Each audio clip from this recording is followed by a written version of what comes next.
What we're about to do with this is going to absolutely blow your mind. Make sure you buy the right one though. This one has the two detectors, not just the one. This one's $53.99, or you could pay $9 a month for like 35 years.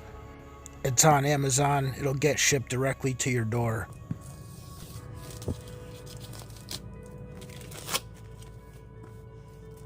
So this is actually an office alarm or a shed alarm.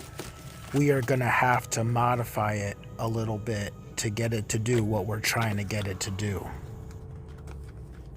So here's the first proximity alarm right here.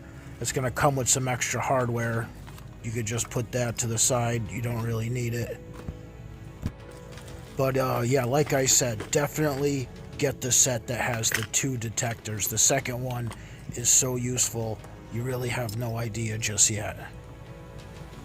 These things here are for your windows. If someone opens one of your windows, it could set the house alarm off, but we're not using these for that, so you could just put those to the side. This is your power supply. We're not going to be using it in its entirety anyway. Just put it aside for now.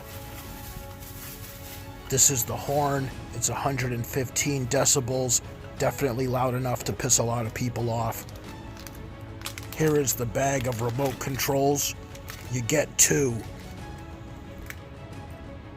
One really nice feature is this SOS button. You could press it and it sets your alarm off for your listening pleasure. Take a look at this. It has a quick disconnect. I would keep this quick disconnect accessible for when you're doing your wiring, just in case you got to get to it real quick, or who knows, maybe your remote dies or something. Here's how you break into these bad boys. You want to pop that open with some little tool, and you got this 9-volt battery here. This thing is probably junk. I would swap that thing out as soon as you can with a Duracell and get it out of there. Pay attention on how it goes back together. The little knobs line up and then it'll snap back into place. It also comes with an antenna. I have never needed it for anything, so I just keep it closed like that. Here is the power supply.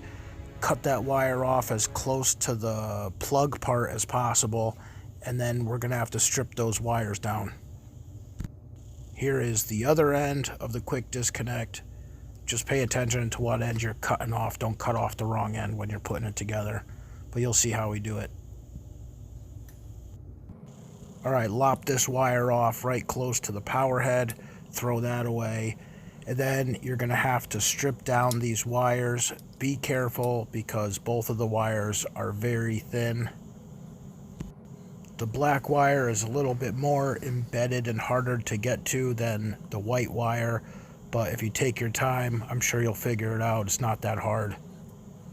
Give yourself a little room in between these two wires because one has to go to the vehicle battery and the other one has to be grounded somewhere on the vehicle, which means it has to be bolted to a piece of metal somewhere.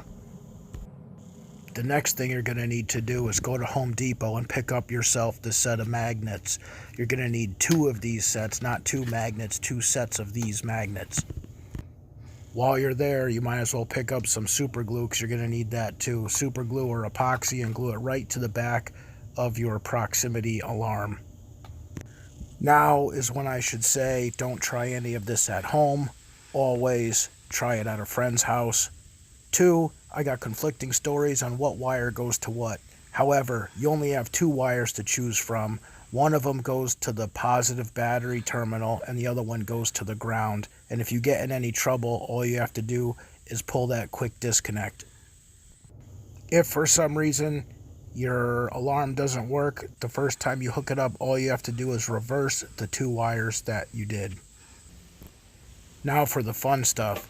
You could take that magnet, pop it underneath your frame, make sure the alarm is on, and you're good to go. Now let me go get something to set that alarm off with. Alright, this'll do. Check this out.